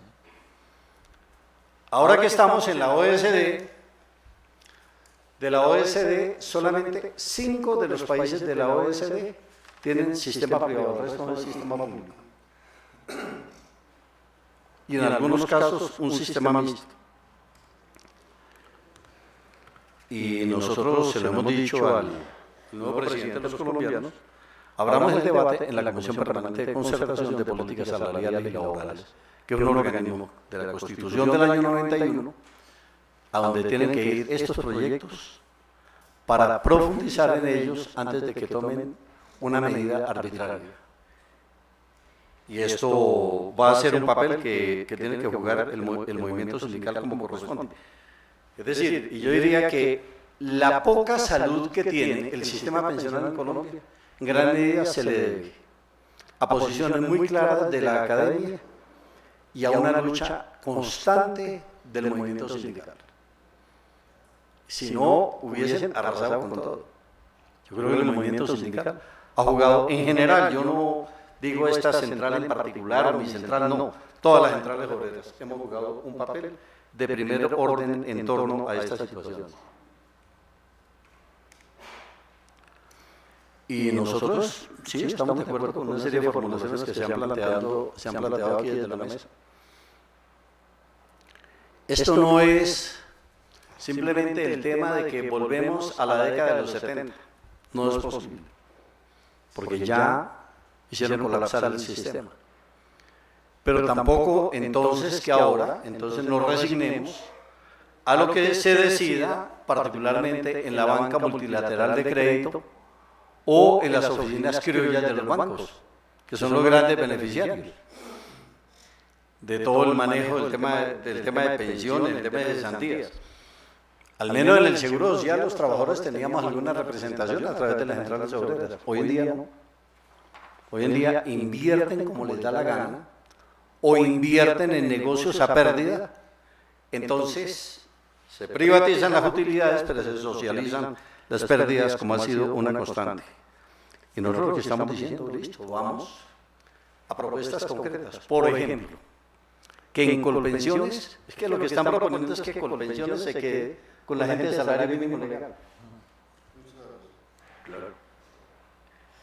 Un salario mínimo legal. Entonces nos estamos diciendo, no señor, la obligatoriedad de ir a ese sistema público de quienes devenguen hasta 10 salarios mínimos, porque eso sí le daría músculo financiero. Acompañado de procesos de formalización laboral. Es que no puede ser que en el SENA, de 38.000 trabajadores, solamente 7.500 tienen una contratación directa con el SENA. Los otros 30.500 están tercerizados. Pero eso ocurre en el Ministerio del Trabajo, en los ministerios en general, en la propia presidencia de la República. Y entonces, como lo que se contagia no es la buena salud, sino la enfermedad, entonces nosotros estamos diciendo, bueno, que hay que apuntar hacia sistemas realmente de formalización laboral, si es que realmente queremos cambiar este país. Y se maneja mucho el tema de que en el 2017 se destinaron 36.9 billones del presupuesto, y entonces eso es lo que manejan en el pero solamente se gastaron realmente 11.4 billones hacia Colpensiones. Solamente 11.4 billones. Que es el que tiene la inmensa mayoría de los pensionados, que son 2 millones, aproximadamente 2.185.000 pensionados. Entonces dicen verdades a medias. Y recientemente hubo una conferencia a propósito de los 15 años de la Asociación de Periodistas Económicos. Y entonces estaba el nuevo ministro de Desarrollo, estaba el doctor Oscar Iván Zuluaga, el ministro de Hacienda del doctor Uribe, estaba Mauricio Cárdenas, el ministro de Hacienda, y el discurso fue exactamente igual, no hay ninguna diferencia. Y entonces siempre el tema es la sostenibilidad fiscal. Claro, nos interesa a todos el tema de sostenibilidad fiscal. Pero entonces aquí no solamente los sectores más empobrecidos tienen que pagar los platos rotos de esta situación. Nosotros insistimos, nosotros firmamos con el gobierno anterior que no es justo que cuando uno está trabajando pague el 4% en salud. Y apenas se pensiona empieza a pagar el 2%. Entonces le cargan el 8% del cual se encargaba la patronal, que ahora no paga nada, porque ahora todo va a los beneficios, a los CREC. Y había una mesada que aliviaba en algo la situación de los pensionados, que era la mesada 14, se la quitaron. Se la quitaron a los pensionados. Y entonces, ¿qué pasa con la persona que tiene 900 semanas? Tiene la edad, no le dan trabajo en ninguna parte. ¿Qué pasa? Entonces lo llaman y le dicen, ¿sabe qué, señor? A usted le vamos a devolver lo que usted aportó. De manera arbitraria. ¿Y por qué no se crea un banco de segundo piso, por ejemplo? Para que ese banco de segundo piso le preste lo que le hace falta para acceder a la pensión de jubilación y a la misma mesada pensional le descuentan con destino a ese banco de segundo piso que le prestó. Es decir, hay formulaciones que necesariamente se tienen que ver. Nosotros somos un país no pobre, somos un país empobrecido. Este país tiene con qué. Este país tiene recursos.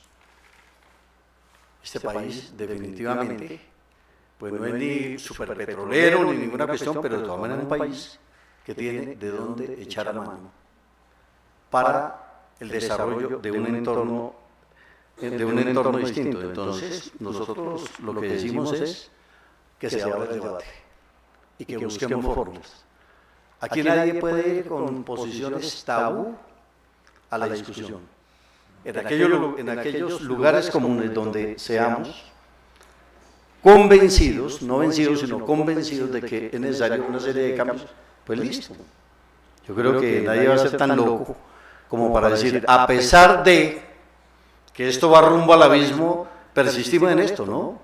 Pero que sean construcción de políticas en el colectivo y no a instancias simplemente de los apóstoles de Harvard, que entonces vienen a imponer políticas, a imponer medidas, sin considerar la situación en que se encuentra la inmensa mayoría de la población colombiana. Y a ese debate nosotros estamos prestos a asistir, estamos dispuestos a ir hacia la construcción de consensos, pero en donde no necesariamente el hilo se reviente por donde es más delgado, sino que realmente haya una consideración especial, sobre todo frente a la gente de menores ingresos en Colombia. Muchísimas gracias.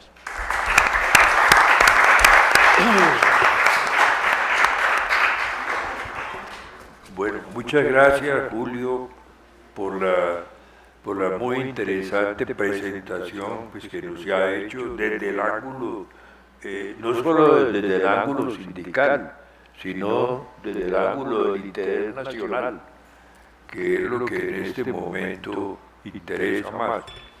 Yo quisiera resaltar algunos puntos de las presentaciones, de las tres que se han hecho, y son, Diego ha insistido en que Colombia no se sale de los parámetros internacionales.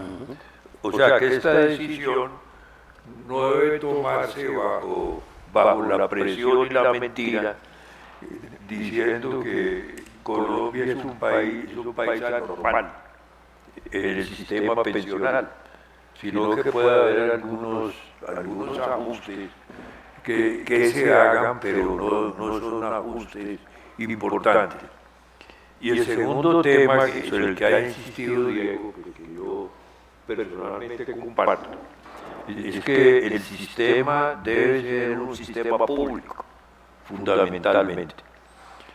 Yo conozco bien el sistema francés, que ha aguantado todas las presiones mundiales para cambiar, y que no ha cedido, pues porque funciona bien. Entonces el problema no es acabar con el sistema público, sino ver cómo se puede financiar eficientemente el sistema público. Entonces yo quisiera insistir en eso. También la presentación muy interesante que hizo Isidro, donde dio una visión global del sistema, basado en la diferencia entre público y privado, coincidiendo que lo público es fundamental. También el sistema, digamos, de cobertura, la equidad, la dinámica demográfica, que yo creo que le explicó perfectamente cómo está jugando y cómo va a jugar en el futuro la demografía. El tema también que tan discutido de sostenibilidad fiscal, y la idea es que pues se han comido las reservas pensionales. Recordaba yo un tema pues, que tal vez no se mencionó, era cuando existía el IFI, que era para promover la industria, que se tomaban los fondos del seguro social para invertir en bonos con tasa de interés negativa. Más o menos tenían una tasa nominal, si no lo recuerdo mal, del 6%, cuando la inflación superaba el 20%. Entonces ese es un tema, inclusive fue denunciado eso por Hernando Gómez Buendía, en un estudio muy interesante que me desarrollo hizo. Y la Contraloría. O sea, entonces esos temas se olvidan, que además lo complementó con la presentación de Julio Roberto, cuando decía que de los tres actores que deberían contribuir al sistema, trabajadores, empresarios y el gobierno, el Estado, digamos, nunca cumplió y se comió esos fondos. Pero además privatizó la economía. O sea, las empresas públicas pues podían ser, digamos, como un soporte financiero para mantener y honrar esos derechos. Entonces yo creo que las presentaciones han sido muy interesantes. Y Julio Roberto mencionó algo que a mí me parece fundamental, la corrupción. Cuando ha mencionado, digamos, lo de Salcop, ¿qué se han hecho todos esos fondos? Debería, en cierta manera, tener políticas drásticas contra la corrupción para liberar y usar bien esos recursos. Y el otro tema que yo quería plantear, que me parece fundamental, es que hay que, pues tal vez no se mencionó, replantear el modelo, digamos, de desarrollo que el país tiene. Porque un país que tiene 60% de informalidad, 10% del PIB de economía ilegal, criminal, que es la que no cotiza y además más gasto genera para combatirla, en términos de Fuerzas Armadas, Fiscalía, Procuraduría, todo, y solamente 30% de formalidad, pues entonces ¿cómo puede ser sustentable? Es decir, no son sustentables solamente las finanzas, sino la misma estructura del país. Entonces yo creo que ese tema que se ha, digamos, evadido en el proceso de paz, porque se dijo no hay que hablar del modelo de desarrollo, pues yo creo que hay que ponerlo sobre la mesa. ¿Qué modelo de desarrollo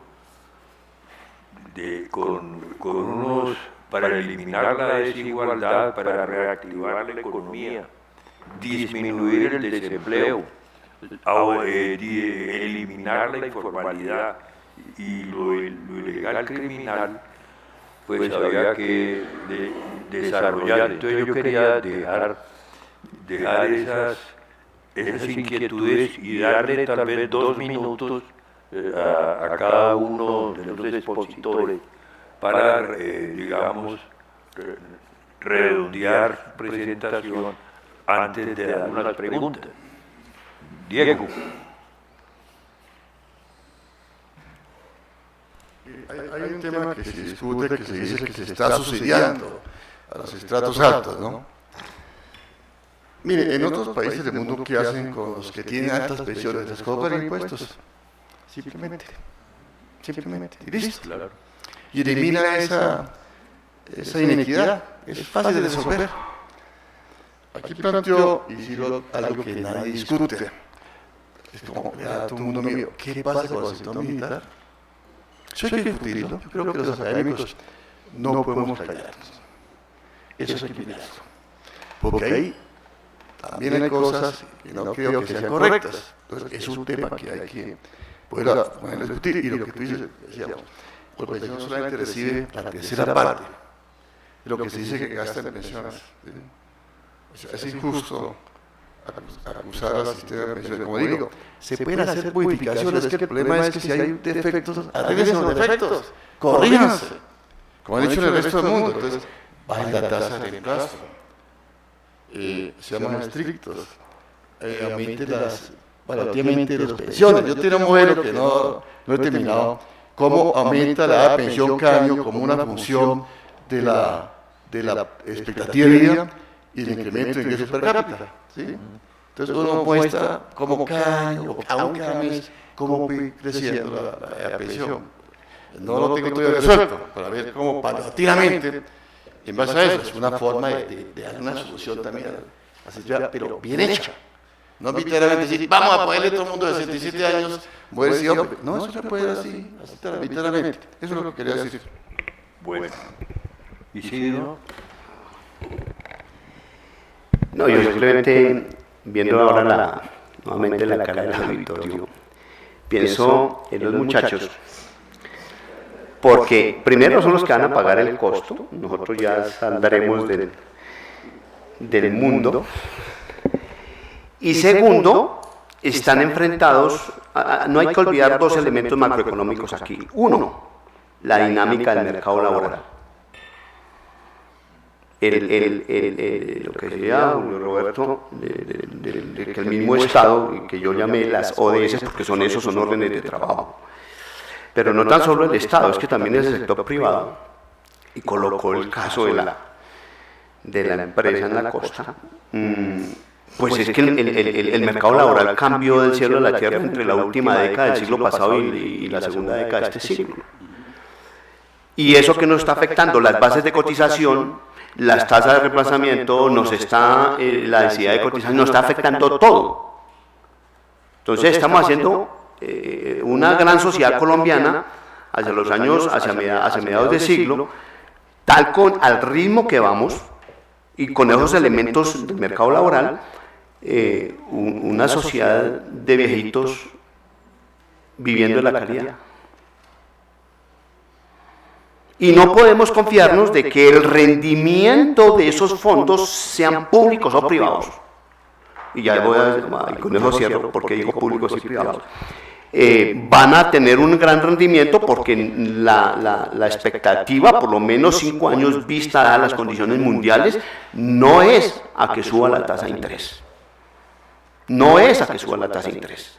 Entonces, todo quedaría en términos de la base de cotización. Pero la dinámica de la base de cotización, se han inventado 50.000 formas en el nuevo mercado laboral para evadir precisamente la tasa de cotización. Un ejemplo rápido, gerentes que reciben un ingreso de más de 10 salarios mínimos cotizando sobre 2 salarios mínimos, entre otras cosas porque le dan unos tickets o exopax y sobre eso no cotiza. Sobre eso no cotiza. Pero, ¿cuál es la ventaja de él frente a otro trabajador? Que está capitalizando por su nivel de ingreso. Ese viejito a mí no me preocupa. A mí me preocupa el 60% de la población laboral del país. ¿Y por qué público y privado? Decía Edgar que no estamos muy diferentes del resto. Yo diría que sí, somos diferentes. Es un país que creó un híbrido entre lo público y lo privado, y en este momento los intereses en torno al manejo de todos estos recursos es fuerte. Total, no veo que vayan a desmontar el régimen de ahorro individual, el RAIS. No lo veo. Pero tampoco estoy, digamos, a favor de desmontar el de prima media para irnos a un solo régimen, sino que vamos a tener que convivir con ese mixto. Lo que me parece contradictorio, porque queremos irnos a recibir buena pensión en prima media los que pueden, porque hay algunos que no van a poder así quisieran. Cosa rara, los jóvenes andan afiliándose al régimen de ahorro individual, que en mi opinión serían los más vulnerables. Los más vulnerables es donde más se afilian, no en el de prima media. Y segundo, como decía Diego, pues habría que clavar impuestos, pero se nos plantea una reforma tributaria para aumentar la presión fiscal y de inmediatamente nos oponemos. Entonces, tenemos que aceptar que hay una realidad financiera y hay una realidad del sistema, de las dinámicas del mercado financiero y monetario, que hay unas dinámicas del mercado laboral y que hay unas dinámicas poblacionales que tenemos que enfrentarlas. El punto es que no podemos dejar que se nos venga ese problema encima sin haber hecho nada. Bueno, muchas gracias, Isidro. Julio Roberto. Algo muy breve. Hay una pregunta que necesariamente se tiene que hacer en este momento. ¿A dónde fue a parar todos los recursos de las privatizaciones en este país? Acabaron con Telecom, con la Administración Postal Nacional, con Inravisión, con las empresas públicas en la gran mayoría de lugares del país, municipios, departamentos, las licoreras. Hoy en día las que sobreviven son unas pocas, y por cuenta de todas las reformas que se han hecho es más barato tomar vino francés que tomar una botella de aguardiente. Entonces, la forma en que se ha afectado lo público, el tema de Isagen, y en general un estado realmente de situación lamentable para este país, y en eso no hay ninguna diferencia tampoco entre uno y otro gobierno. Es decir, sean denominados progresistas, o sean denominados democráticos, socialdemócratas, o de extrema derecha, las conductas han sido exactamente las mismas. Y hay una pregunta que hay que hacer. necesaria en este país, en donde están todos los dineros y los recursos, por ejemplo, incautados al narcotráfico. ¿Quién da cuenta de eso? ¿Qué pasó con las toneladas de oro? Con las toneladas de dólares, porque en la época, en esta época el narcotráfico no se contaba la plata, se pesaba. Por arrobas o por toneladas, es decir, ¿dónde están todos esos recursos? Solamente en la ciudad de Cali. Hace 5 años, los predios incautados al narcotráfico, que eran casi 20.000, daban para una reforma urbana y haber dotado de vivienda a todos los menesterosos en Cali. Pero no se ha hecho. Y esa es una pregunta que en alguna ocasión un distinguido procurador me dijo: no pregunte mucho sobre eso, porque estamos en riesgo. Porque nadie responde por eso. Nadie responde por eso. ¿Dónde están todos esos recursos? Entonces, por eso me atrevo a decir que este es un país que tiene con qué. De lo que se trata también es que no pase lo que pasó la semana pasada en un programa de televisión con el presidente del Consejo Gremial hablando de este tema de pensiones. Entonces le dije: pero es que tenemos que discutir el entorno económico de este país, a ver si este modelo de desarrollo realmente es el que requiere el país, o necesita un nuevo modelo de desarrollo, porque ¿cómo vamos a discutir con base en que este es uno de los países más desiguales del mundo? Me dijo: no, mejor no hablemos de eso, hablemos solamente de pensiones. No hablemos de la desigualdad, porque entonces nos metemos en otro terreno. Es decir, hay una serie de cosas que no queremos reconocer y que necesariamente hay que abordarlas. Bueno, muchas gracias, Julio. Por lo avanzado de la hora vamos a hacer unas 4 o 5 preguntas de ustedes. Por favor, que sean preguntas.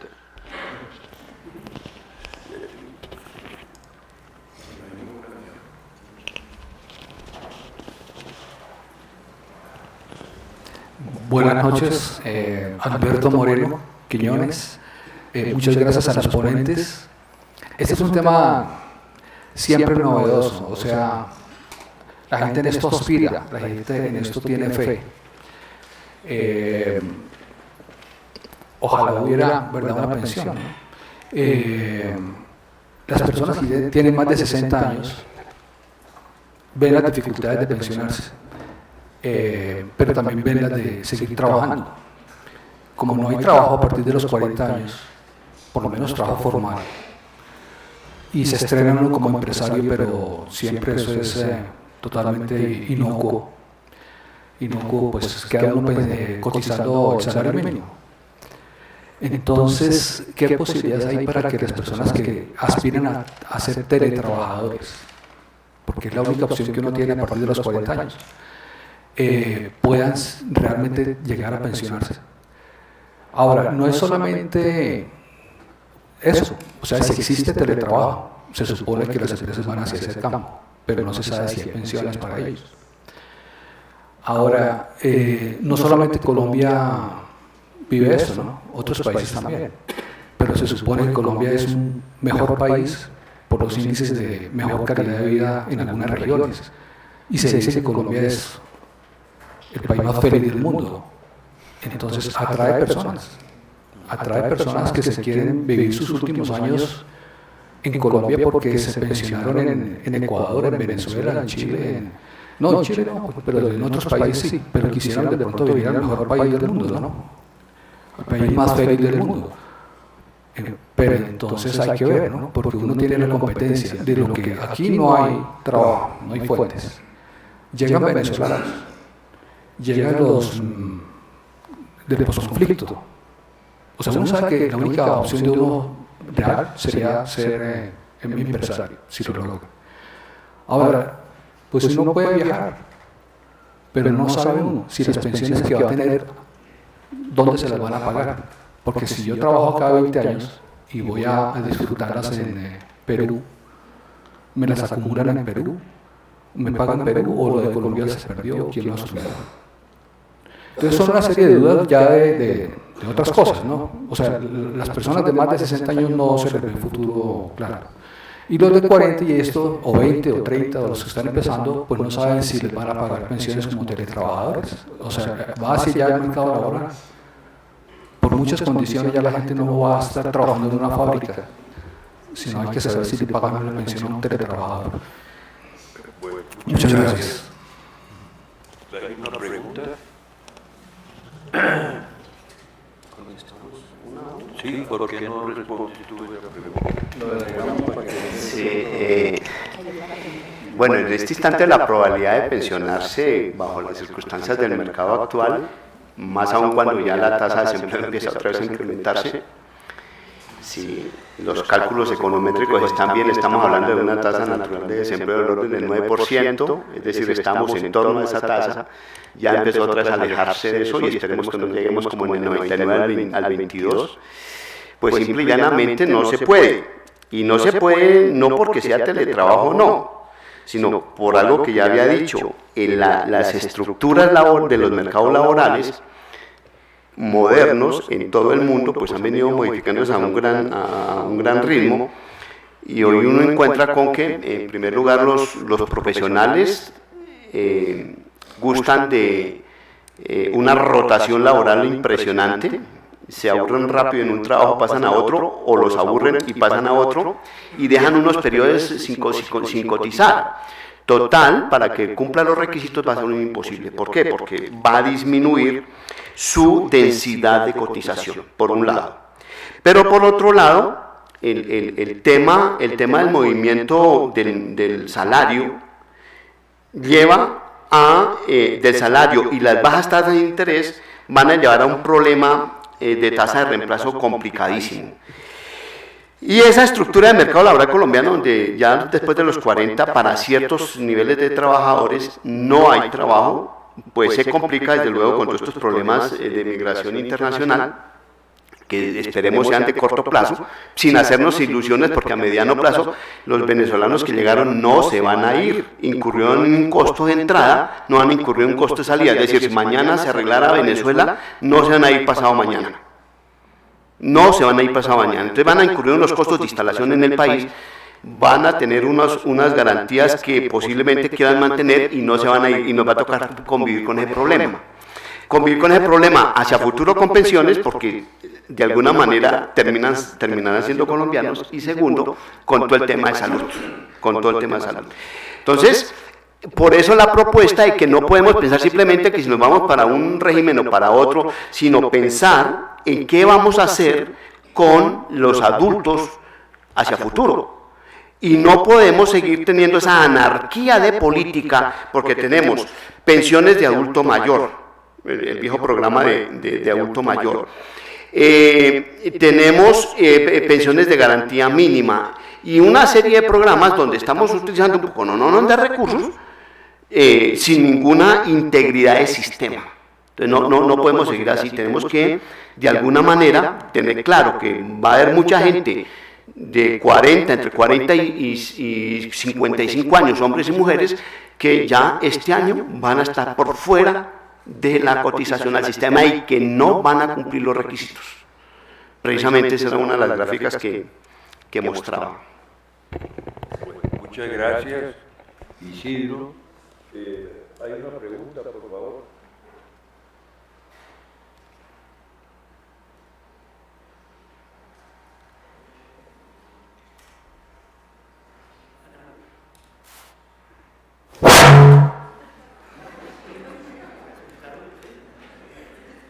Analizando todos estos datos y la información que nos han traído, le pregunto concretamente a Julio Roberto,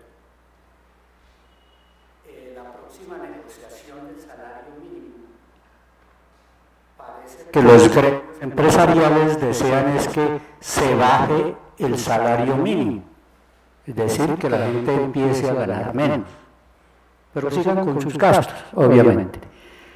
Y llegaremos al punto en que vamos a tener que pagar por trabajar. Bien, gracias, Julio.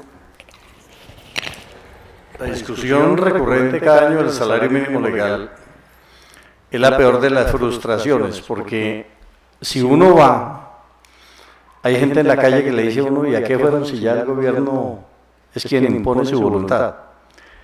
Pero si no va, entonces no faltará quien en la calle irresponsables, no hubo quien hablara por nosotros, en fin, palo porque bogas y palo porque no bogas. Pero yo sí creo, este año va a ser muy complicado el tema del salario mínimo legal, como lo es todos los años.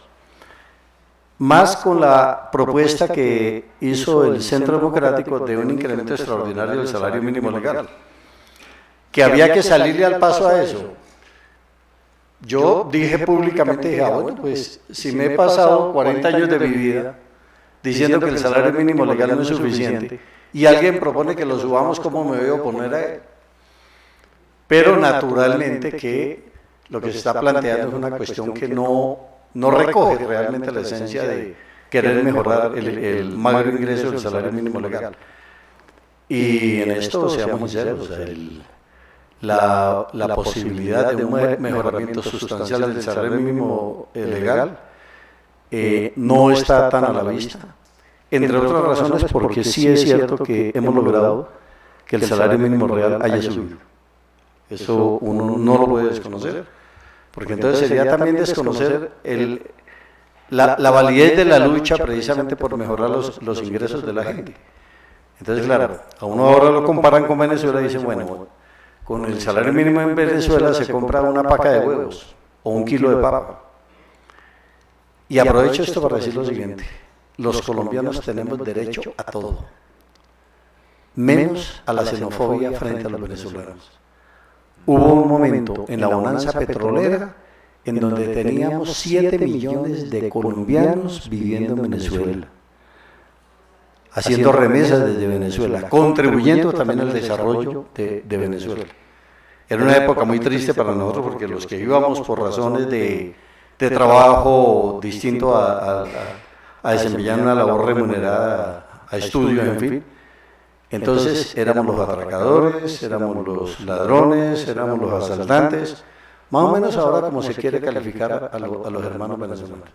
Yo creo que este sí es un momento crucial de solidaridad con el pueblo venezolano en las circunstancias en que actualmente están viviendo, enfrentando una situación sumamente complicada. Nadie por deporte va a caminarse 300, 400, 500, 1000 kilómetros huyendo de la miseria, huyendo del hambre. Yo creo que este es un momento bueno para expresar la solidaridad y en materia de salario mínimo veremos qué pasa ahora en el mes de diciembre. Bueno, muchas gracias Diego, Isidro y Julio por la presentación que nos han hecho del tema. Yo creo que han quedado los elementos básicos para poder evaluar el proceso decisorio que se quiere tomar en cierta manera acelerado. Pido un aplauso para